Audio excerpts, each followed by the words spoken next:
Hello and welcome. You are looking at Last Week in Algebra 3-4. Here's another video for you. Now, I only quote last week because March 6th wasn't last week. It was the 2 Fridays ago. And that's when we started our probability stuff. So we did theoretical and experimental probability, talking about, drawing a card, tossing a coin, stuff like that.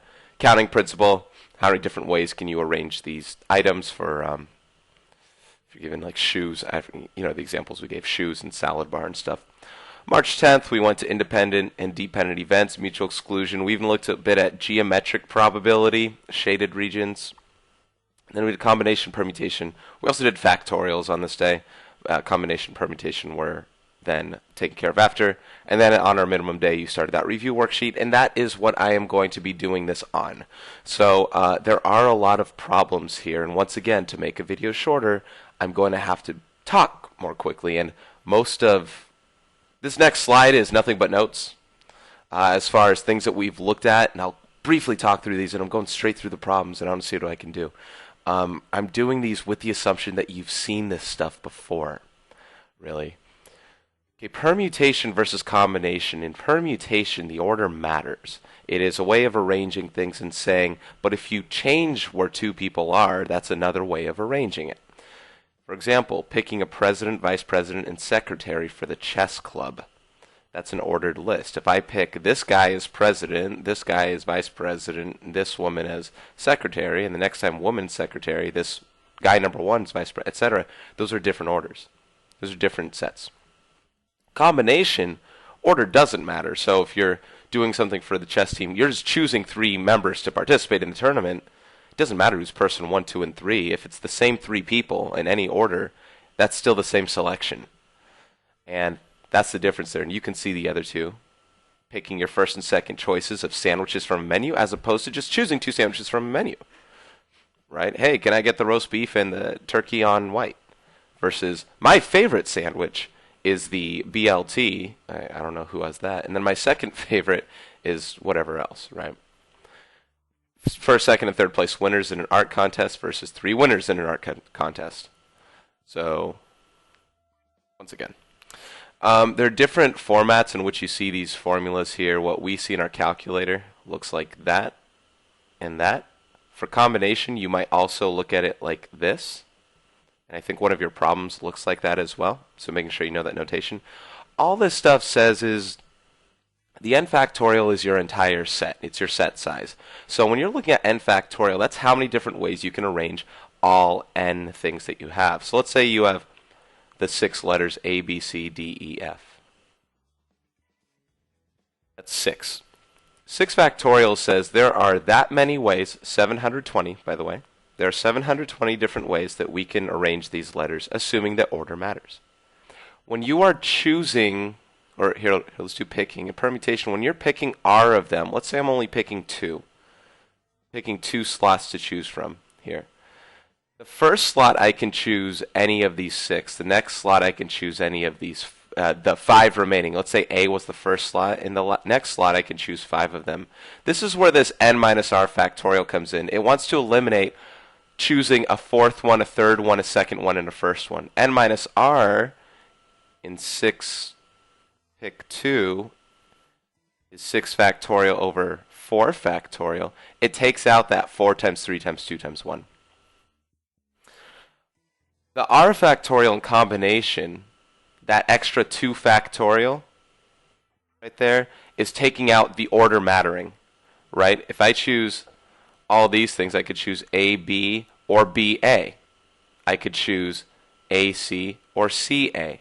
I could choose A, D, or D, A, etc. I know I'm writing all over this, but the idea is when I'm dividing by 2 factorial, which is 2 by the way, I'm dividing out the ones where I'm saying, hey, the order's not going to matter for combination. So any of these are duplicates, and I want to take those ones out.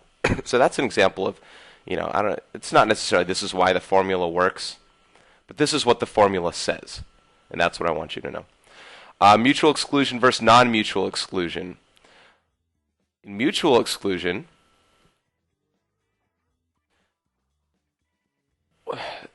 in mutual and non-mutual exclusion, you're referring to one trial. So when you're asking about the probability of something occurring, In mutual exclusion, these two things can't occur at the same time ever. Best example is heads and tails. Flip a heads, you flip a tails.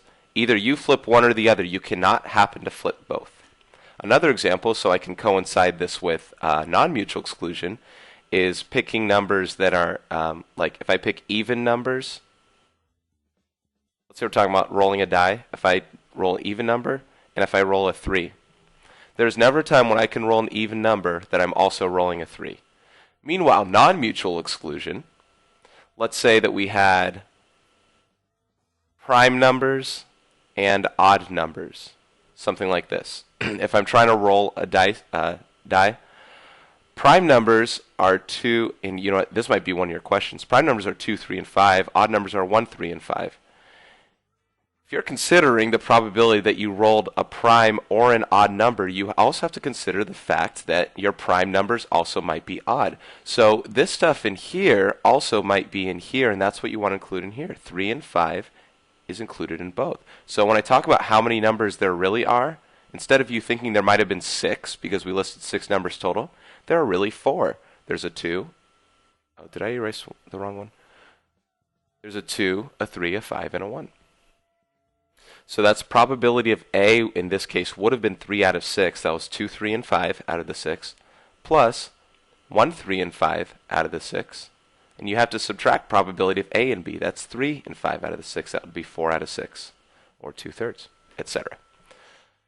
Okay, independent events. The outcome of one event does not affect the outcome of other events, like rolling a die or tossing a coin. So in other words, no matter how many times I flip heads, or tails, or whatever else, it doesn't affect my later flippings. If I flip 100 heads, you don't say then, well, surely this next one must be tails because of how many times I flipped heads. No, it doesn't affect it. Dependent events, on the other hand, normally we're going to talk about things when you don't replace the card.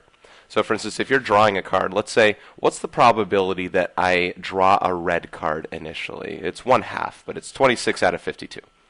Now, if you draw a red card the first time, that means you've taken one of these cards out. So what's the probability that you draw a red card the second time? Well, you've already drawn one of the red cards, so you now have 25 red cards to deal with. How many cards do you have left to deal with is 51. So what's the probability of drawing red and red? That would be probability of drawing a red the first time, and because these are dependent events, if you don't put the card back, probability of drawing a card the second time would be that. And then you get a number. Stuff like that.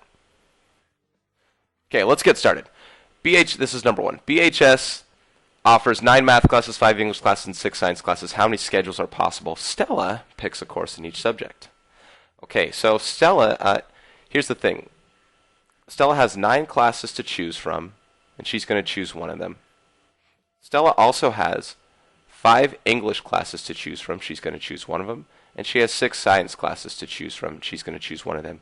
Even if you made this permutation, like the order mattering, you're only picking one out of the bunch anyway. So here are math classes. There are 9. 5 choose 1 is 5. 5 English classes and 6 science classes. That number, 45 times 6. You know, I have a calculator here because I need it for some later problems. That's 270. So there are 270 different ways which she can choose math, English, and science classes. Now, there might be, and this is, before I move on for anything else, this is the biggest part of this unit that you need to understand. Although we're dealing in math terms, all these numbers and all this and that and formulas and all this stuff, notice how little of this actually was math related. I mean, look, I gave you a formula here and here, but how little this is math related. Now we're trying to talk about, does order matter, does order not matter, what's independent, what's dependent, all this stuff. Your determination of things is based on the language that's provided, and by and large the language is English, but the language that's provided is really your way of deciding what to do with a problem. And it's not just that these are word problems, this and that, but it's just that how it's said is how you apply the logic. So, some problems are very controversial, and I really controversial in that it can be debatable whether or not it's one thing or the other. So we're going to have to be I really hope for any assessment, it'll really give it away what you want. For instance, in this one, when you hear schedule, I mean, to you, and probably, and to me as well, having math first period versus second period is a difference. It depends on where you go in your class. It depends on who's in your class. It might depend on who your teacher is then. But the schedules are different. So this might be, and I don't even know, but this might be a problem where order matters. So when I see math, English, and science, I kind of see this as math is first period, English is second, or it's at least after it, and science is third. What if it was math, then science, then English? Or what if it was English, then math, then science, English, science, math, or science, math, English, or science, English, math? There are 6 possible schedules out of these 270 possible classes that you could make. So not only might it be 270, right now I'll be accepting of this answer. That's what I'm expecting most of you did. Not only are 270 schedules possible for these classes, but you can rearrange the schedule in different ways. So you also want to consider the fact that you're saying, hey, there are 3 different things that I want to rearrange. That is 3 factorial, which is times 6. 270 times 6. Hang on. 270 times 6 is 1620. 1,620. So depends on what the problem's asking. And, like I said, I hope when it comes to a test or something like that, they'll say, it matters what order these go in. Because these are obviously 2 different numbers. And it's funny to see how, what's the probability that you and your friend have the same exact schedule given the stuff? Man, probabilities are low. 1 out of 1620. Not that good. Okay, I'm going to speed some of this up now because I want to make sure that you got that preface in. That was number 1. Number 2, how many ways can 8 people line up for a photograph? That should be a question. Whenever they don't really give another number, like there's just 8, there are 8 people. You're going to line, there are 8 slots to line them up in. I think you almost have to assume that this is going to be permutation. This is 8, pick 8. 8 people going to line them up and rearrange them in different ways, those 8 slots. 8 pick 8, if you remember the formula, is 8 factorial over 8 minus 8 factorial, which is 0 factorial. 0 factorial is 1, so this is just 8 factorial. Anytime you have the same amount and you're picking from them, to give a fair example, because I'm not going to do this every time, here are your 8 people. Sam, Mike, Sheena, Ricky, Bobby, Tara, David, and Bob. I already did Bobby. Brad. Okay. That's one way you could do them. And then if you flip these 2 guys after that, then that's another way to do it. And after you flip whatever. So the idea is you have those 8 people. To line up the first person, you can pick any of the 8 people from there. After that, there are 7 people left. You can pick any of the 7, etc. And then 6, 5, 4, 3, 2, 1. That's what factorial is in a nutshell. And that's why we have a notation for it, so it's a lot smaller than that. Now, 8 factorial is 40,320. 40,320 different ways. Okay, number 3. Let's clear out, in fact. Can I just... There we go. Number 3, a menu lists 4 appetizers, 7 main courses, and 5 desserts. How many complete meals can be chosen from this menu? 4 appetizers. Now, I've done this before with you, like the appetizers. Let's say the appetizers are A, B, C, D. The main courses are E, F, G, H, I, J, K. And the 5 desserts are L, M, N, O, P. You could, from this selection, you could pick appetizer A, main course E, and dessert L. You could also pick appetizer A, main course E, and dessert M, etc. This keeps going forever. You can tell. You're like, oh my gosh, this is going to take forever. The idea is these get multiplied together in the same facet that we were talking about before with the schedules. You have 4 appetizers. You can pick 1. Or choose 1. Doesn't matter. It's still 4. You have 7 main courses. You can choose 1. You have 5 desserts. You can choose 1. That is 4 times 7 times 5. Which I'm doing this in my head. Probably shouldn't. Is that 140, I think? 140 different things. Now, compared to that of the schedule, this is where I'd say, okay, there are some times where you can argue that it's really easy to determine what this is. You're not going to rearrange and say, well, if I had the dessert first and then my appetizer and then main course. No. This is the complete meals that you're choosing for the menu. In fact, this does say choose. Normally when it says choose, you're thinking the order does not matter. This one's a little bit, in fact, you know what, this one says picks. This one might be permutation. Because, pick, we do say pick for permutation. So this might be order does matter, all the different schedules, so you have to multiply by 6. This one, I'm not going to be rearranging my meal types in different ways as I go along. Okay, so there's a difference there. That was number 3. Number 4.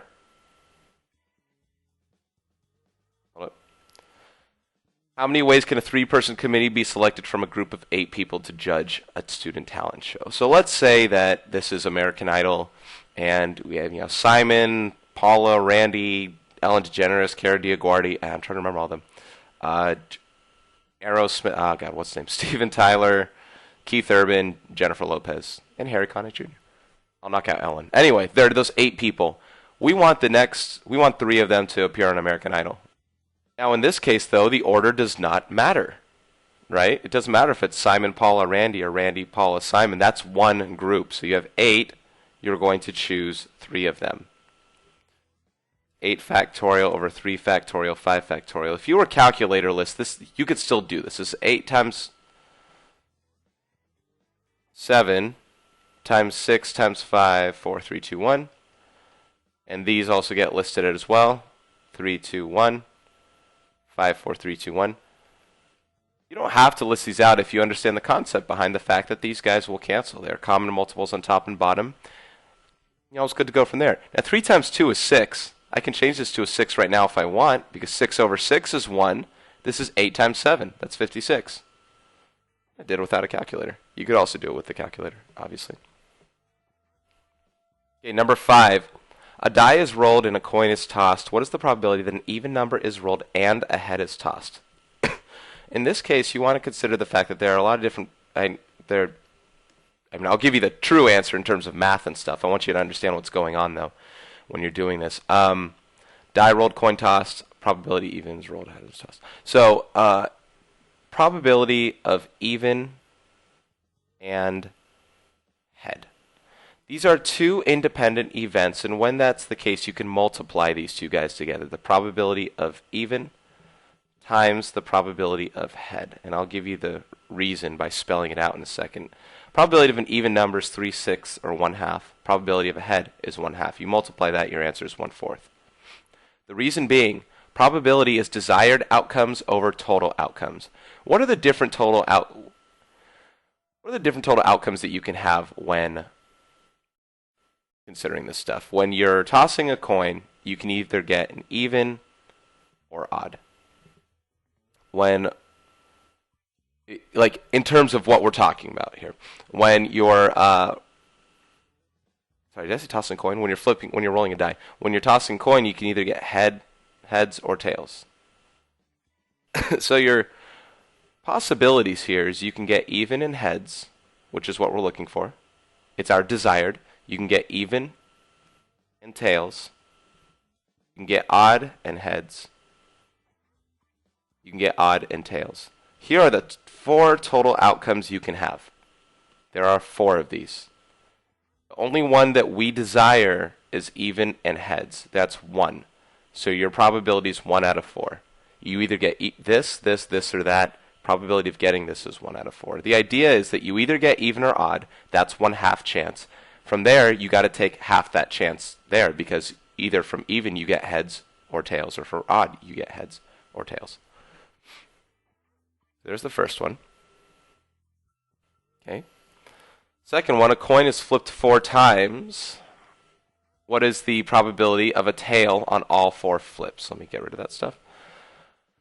Tail on all 4 flips. That's probability of tails times probability of tails times probability of tails times probability of tails. You get to multiply those probabilities. 1, 2, 3, 4. So that's 1/2 times 1/2 times 1/2 times 1/2, right? Once you get tails once, what's the probability you do it again? Another 50%. Take 50% of 50%, etc. This becomes 1 out of 16. That was number 6. Number 7, a president and a vice president are to be selected from a class of 25 people. How many selections are possible? This is that idea that president and vice president are two different roles. If Obama was vice president versus Biden being president, etc., president, vice president, those are two different things. And obviously this is class of students, so order matters. You have 25 people, 2 slots to pick from. 25 pick 2. I'm going to the calculator for it. It should be 25 times 24, though, now that I think about it, which is 600. There are 600 different ways that this can happen. Find the probability of landing in the shaded region. Now, part of this, one student did ask, are these assumed to be connected? Yeah, let's say these are connected, so that way we can deal with a proper radius. 24 is the length of this entire thing, so half of it is 12, which is your diameter, so your radius is 6. For both circles. This must be 12 then, therefore, as diameter. So probability is still desired over total. Desired is shaded. Area of shaded over area of total. So we're going to take the area of the shaded region. Your area of the shaded is 2 times the area of both circles. 2 times area of one circle is pi r squared, which is 36 pi. So this 2 times 36 pi, which is 72 pi square centimeters. Your area of the total is base times height. That's a rectangle of 24 times 12, which is 12 times 288. 288 square centimeters. So your probability is one divided by the other. 72 pi divided by 288. And that should be able to reduce to pi over 4.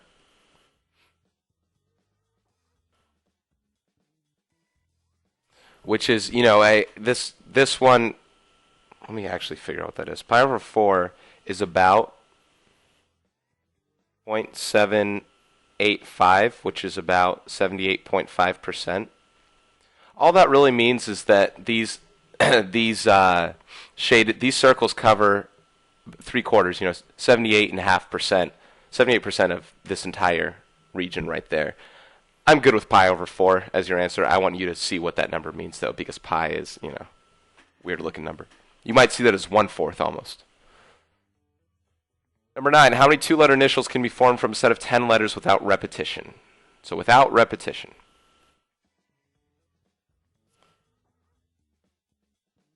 Here are initials we can choose from. I could have, in the first slot, I could choose any of these 10. Next slot, I could choose, let's say A was the first one. After that, I could choose any of these 9. 10 times 9. Another way of thinking about that, the order matters. This is 10. Pick 2. Once again, should be 90. 10 times 9. How many 3-digit numbers can be written using the digits 6, 7, 8, 9 repetition aloud? Okay, so this is once again one of those ideas where you really, really, really want to say, we're not here to memorize formulas, this and that. Is this combination permutation? This is why this is not math related. There's math. But the question is not questioning your math skills. It is questioning your ability to interpret what it's asking. And this is asking 3-digit numbers with repetition allowed. What's an example of one number? Sign of the devil, 666. That's a number you could choose. You could do 667, etc. You could do it all the way through the 6s.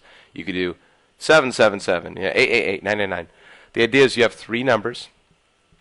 You have 4 numbers, 4 digits, 3 slots, 3 spaces to choose from.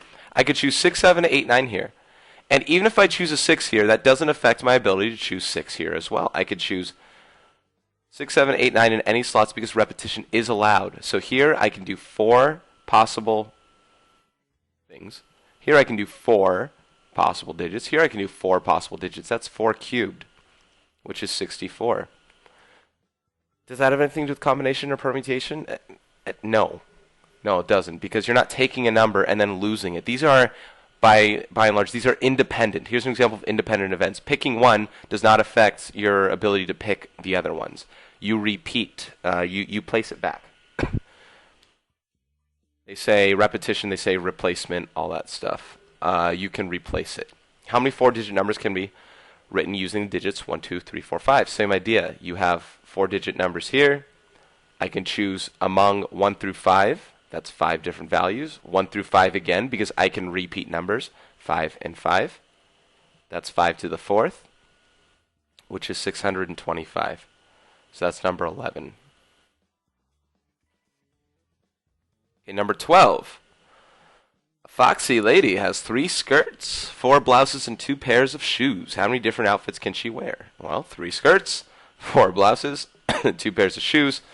That is 24. 24 different outfits. And again, order, it's not about, order doesn't matter. It's not like, if I wear this skirt, this blouse, and this pair of shoes, instead of this pair of shoes, this skirt, and this blouse, right? If it's the same pair, if it's the same outfit, it's not like, oh, but I dressed up differently this time. Order doesn't matter here. We're not going to multiply by 3 factorial here in this case.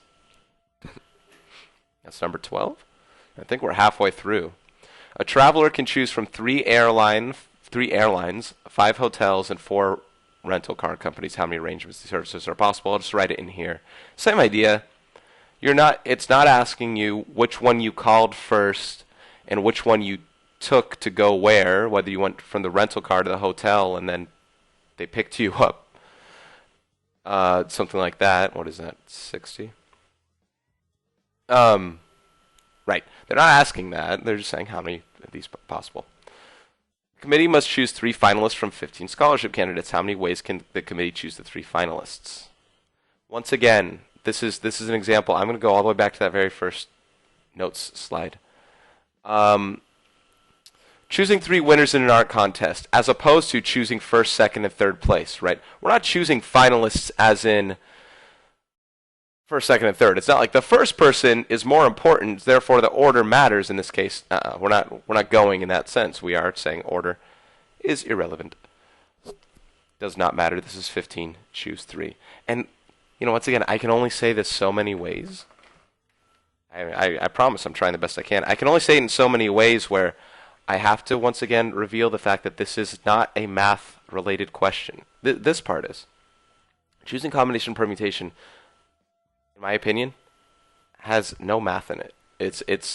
That's not something to take up with the math teacher. And I'll try my best to explain each time. And when you say after that, yeah, but how do you know? Eventually, I'm not sure if it's after being exposed to so many things after so long in terms of language and logic and taking care of things, but eventually you either know or you don't. And like I said, some are debatable. Some aren't, like this one. How many ways can 4 students line up to get help from their teacher? This matters. When you come to me and you're waiting in line to get your test score or something like that, it does matter whether you're first or fourth. How many ways? So, once again, that's 4 pick 4, which is also 4 factorial, right? 4 times 3 times 2 times 1 is 24. How many different 5-digit numbers can be formed using the digits 3, 4, 5, 6, 7, 8, and 9 if you are not allowed to repeat digits, which is important, and the first digit must be odd? Why don't they do questions here? That should be a question. Almost looks like an exclamation mark. First digit must be odd! Factorial! Okay, here's the thing, and I'm going to line it up this way to start. 5-digit numbers, 1, 2, 3, 4, 5. There are 1, 2, 3, 4, 5, 6, 7 numbers to choose from. Now, I'm not going to say, okay, automatically this is 7 times, etc. I'm not just going down like that, because the first digit must be odd. So first thing you're going to look at is how many odd digits are there? 3, 5, 7, 9. There are 4. 4 digits must be odd. From there, you cannot repeat, so one of the numbers was chosen. Let's say the 3 was chosen. Now, how many numbers do you have to choose from? Well, you have 6 numbers to choose from here on out. The other numbers don't have to be odd or even or anything else. This one, you could choose any of the numbers from there. Cannot repeat. The next one, you have to have 5, then 4, then 3. So the idea is you must choose 4 in the first one. After that, you're multiplying by what's left. Basically, after that, they're asking how many 4-digit numbers can be formed using these digits, in a way. And order matters, right? Those would be different numbers if you did something. So that would be 6, pick 4. So 4 times 6, where's my pick 4? 1440. 1,440. Different ways. That was akin to the one where we had the coach who wanted the fastest player first in the lineup. There's only one person who he could choose. It's the fastest one. After that, there are 8 to choose from, and so on and so forth. Number 17, a die is rolled. What's the probability that the following occurs? A number is less than 8, etc. So in terms of this, now we're dealing with probability again. It's not just how many different ways can you this and that. Probability is desired over total. So what I'm going to do is I'm going to lay these out. 1, 2, 3, 4, 5, and 6. And these will be my total, right? Total is always going to be 6 in this case. So probability something over 6 for all of these. So within here, I'm going to have a subset of values or of things. A number less than 8. So what's less than 8? 1, 2, 3, 4, 5, 6. And I know this will seem kind of tedious as I do this. So that number is 6 out of 6, which is 1. So this one is 1. Meaning 100%, or 6 over 6. Next one. What's the probability of a number greater than 2? Well, take this one away. Put it back. I can probably just delete. Take this one and put it back. That's 4 numbers that are greater than 2. So that's 4 out of 6. Or 2/3. So this one's 2/3. A 3 or a factor of 12. So check this out. Okay, so there's a 3. Factors of 12, 4 and 6 should be there. Let's take 5 back. What else are factors of 12? There's 1, 2, 3, 4, 6. So 6 out of 6, which is 1. And that's 1. Now, a lot of you guys are going, what? Yeah. 1, 2, 3, 3, 4, 6. Wait, why are there 2 3s? This is an example of why we would do probability of a 3 is 1/6. Probability of a factor of 6, 1, 2, 3, 4, and 6, all those numbers, is 5 out of 6. That's 6 out of 6. This is why we have to take away any duplicates. Probability of 3 and factor of 12. That's one of these 3s. We have to take one away, so we get 5 out of 6.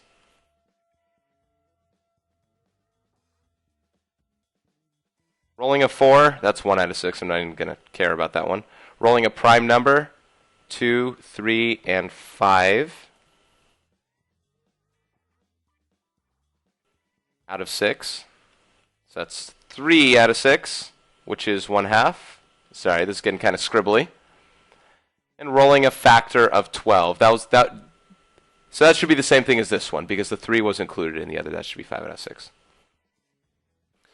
So that's kind of what we're dealing with here in this case. We're trying to see, this is subset over total set, desired over total. We count how many there are and make sure you don't have duplicates. When rolling a die, what is the probability of rolling an odd number or a multiple of 2? Odd numbers, I'm all out of 1s. Odd numbers, 1, 3, 5. Multiples of 2, 2, 4, 6. All out of the 6. So that's 6 out of 6, which is 1. Right? That's 3 out of 6 plus 3 out of 6. These guys plus these guys. Perfect. I am such an artiste with this stuff. Okay, now we're getting into the real stuff. Now we're getting to cards, man. Oh, not yet. Hang on. First we're doing number 19. Committee is chosen from a group of 5 men and 8 women. How many 3-person committees can be chosen with 2 men and 1 woman? We might have had this exact question before. The questions that you're asking here, and let me type this out here. First question is, how many two men committees? How many different ways can you select 2 men from a group of 5 men? And how many different ways can you select 1 woman from a group of 8 women? So the question here for men, selecting 2 men from group 5, order should not matter. Again, it's something that I can't explain much farther. Well, at least I already have. And this is 8, choose 1 for the women. 5, choose 2. I believe it's 10, knowing that problem that we did a little bit ago. That's 10. 8, choose 1 should be 8, right? 8 different ways to choose 1 woman from 8. That's 8. From here you multiply, because this is saying, okay, well, if I choose these 2 men and then this 1 woman, it's this thing. If I choose these 2 men and then another woman, it's this. And it goes on for a while. 10 times 8 is 80. There's that. That's number 19. Number 20, what's the probability of drawing a king or a black card from a deck of 52 cards? So I'm going to rummage through this quickly. I'm going to take all the black cards here. 8, 9, 10, only for the all intents and purposes of making this make sense. And then these guys, 3, 4, 5, 6, 7. Otherwise, I don't get to be interactive with you. 9, 10, Jack, Queen, King. There. 26 black cards. There are 4 kings. So the idea is probability then would be, what's the probability of drawing a black? That's 26 out of 52. What's the probability of drawing a king? 4 out of 52, and that's 30 out of 52. Problem is, these are not mutually exclusive, and here's actually a great example of mutual exclusion. If I take these 4 kings and put them in, remember that Venn diagram that you saw as far as mutual exclusion, non-mutual exclusion? Well, these 4 kings would go inside one of these circles here. Like that. Hang on, let me rearrange just a little bit for you. All these black cards here, as I start to kind of group them over, all of these black cards would go in another circle in Venn diagram. So they would all go over, clump in just a little bit more. They would all go over here and fit within this circle. Whee! Kind of big. This circle right there. Let's say they were all inside there. Now, these are not mutually exclusive. The reason is because there are black kings here and here. So I'm going to overlap them because these should be counted once only. They were counted twice. If you counted, if these were all spread apart and you counted them, you would now be counting only 28 cards because that is how many there really are. You can't draw multiple kings from there.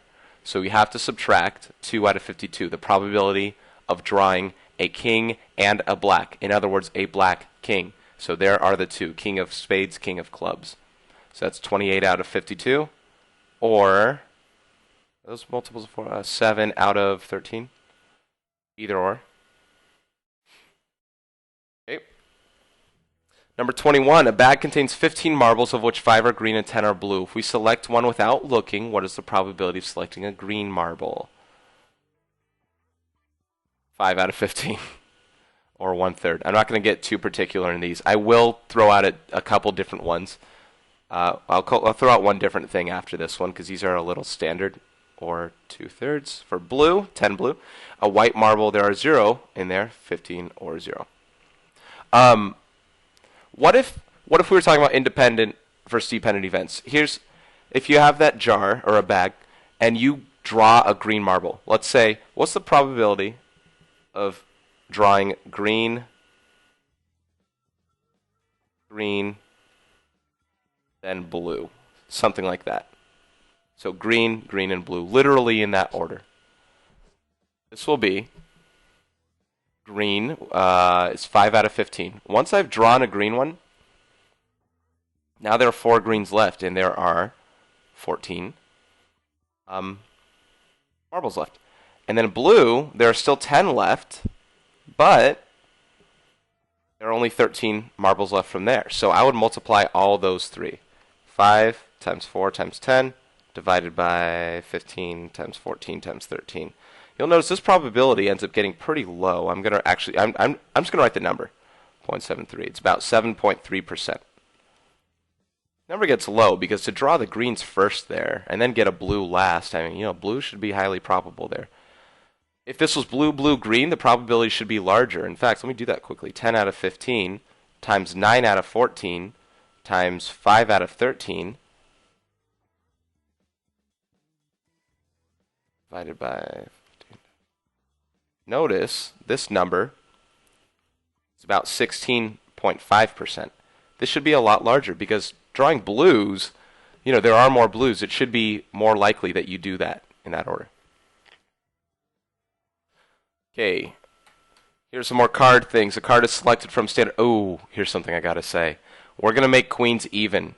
We're gonna set that precedence now. Queens are even. So, ace is 1, 2, 3, 10. Jack is 11. Queen is 12. King is 13. Okay, I'll make sure to stress one or the other before a quiz, especially because it's your first time you're hearing it. You might not even be watching this video. Of course, you wouldn't hear that if you were not watching it. So even or queen, probability of even, 1, 2, 3, 4, 5, 6 times 4, right, over 52.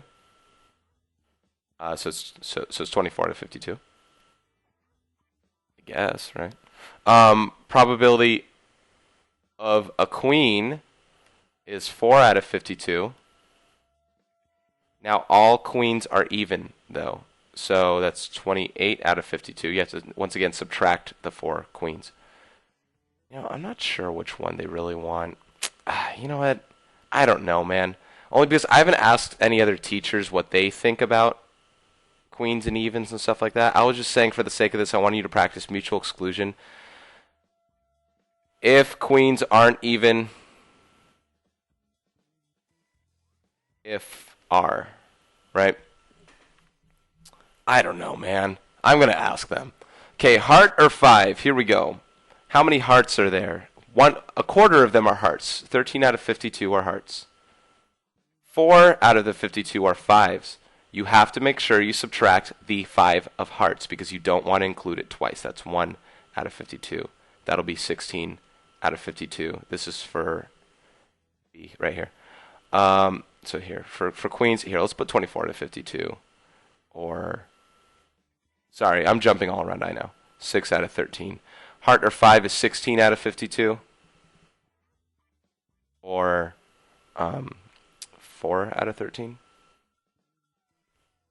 From a well-shuffled deck of 52 cards, what's the probability of drawing a spade?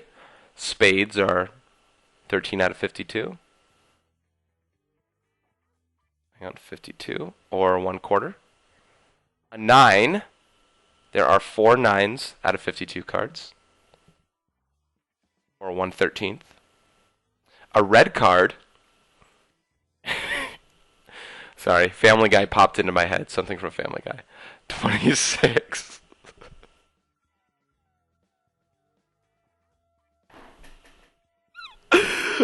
Oh my god, okay, sorry. An ace or a jack.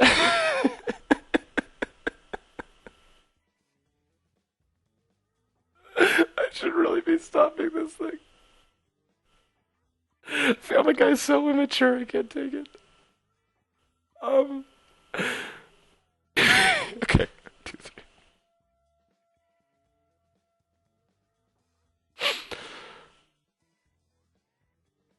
Okay. There are 4 2s, 4 3s, and 4 5s, and that's 12 out of 52, or 3 out of 13. Okay, so you can see all of these. Well, this doesn't reduce to out of 13, but you can see the highest probability of all of these is you're more likely to draw an even or queen than you are to draw any of these other things. But a spade, most likely, out of all this. Nearly done. Here we go. Find each of the following. This is 6, choose 3. 6 choose 3 is 20. Yeah. 6 factorial. What if they asked you to find these by hand? Because all these are hand able. That's 6 times 5 times 4 times 3 times 2 times 1. Honestly, I think knowing 6 factorial, up to 6 factorial would be nice. You can go this way. 2, 6, 24, 120, 720. Up to there is good. 7 factorial gets a little iffy. So if you ever need to know 7 factorial, do 720 times 7. Right? 0 factorial, that is 1. And, you know, I'm like, we should Google together why that is. I still don't know. I mean, I know why they need it to be 1. I just don't know, like, based on their rules of counting down as you multiply, why it is 1. 3 factorial times 4 factorial times 0, it's 3 times 2. I'm going to leave out the times 1s. You can notice that's kind of redundant if I do that. 3 times 2 times 1 times 4 times 3 times 2 times 1 times 1. So 6, 24, 72, 144. 7p5, that's 7 factorial over 7 minus 5 factorial. Which is 7 times 6 times 5 times 4 times 3. And, you know, by hand this isn't very fun, but let's try it. Let's go 42, 210. Assuming, I hope I do this right. I'm going to check after. 210. I'm just promoting that this is able to do 840, 2520. I'm going to check that. 7 times 6 times 5 times 4 times 3. 2520. There we go. And 8 factorial over 5 factorial. Once again, 5 times 4 times 3 times 2 times 1 cancels out. You're just left with 8 times 7 times 6, all over 1. 56 times 6. Well, let's do 42 times 8. 42 times 8, 320. 336. Check that. 336, okay. Okay, last one. I got to sign off. Solve for n if you have all this. Now this says n, choose n minus 2, equals 6. Okay, so that means, now, this is n factorial over, here, okay, this is going to get tricky. N minus 2 factorial times n minus 2 factorial. All right, equals 6. It's going to be fantastic, right? This is n factorial over r factorial times n minus r factorial. So that's where I'm getting all that info. Okay, so, first of all, well, okay. Yeah, first of all, if we just look at n factorial over n minus 2 factorial, you have to remember that n factorial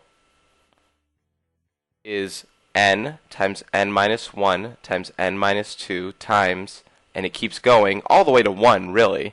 N minus 2 factorial is n minus 2 times n minus 3 times, and it goes all the way to 1 as well. Now, everything cancels on top and bottom besides n and n minus 1. And if n is 2 greater than n minus 2, then that's what would happen. So all that will be left, besides this whole deal, which I'll deal with in a second, all that's left on top is n times n minus 1.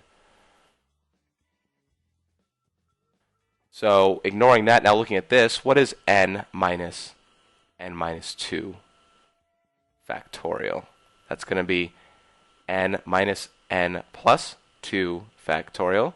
N minus n is 0. That's 2 factorial, which is 2. So this is n times n minus 1 over 2. That equals 6. So now we're looking at this right here. The rest is literally algebra. Going from there, we got multiply by 2. We got n and this. N squared minus n equals 12. Man, this is a fun problem. Minus 12 equals 0. Factor n minus 3.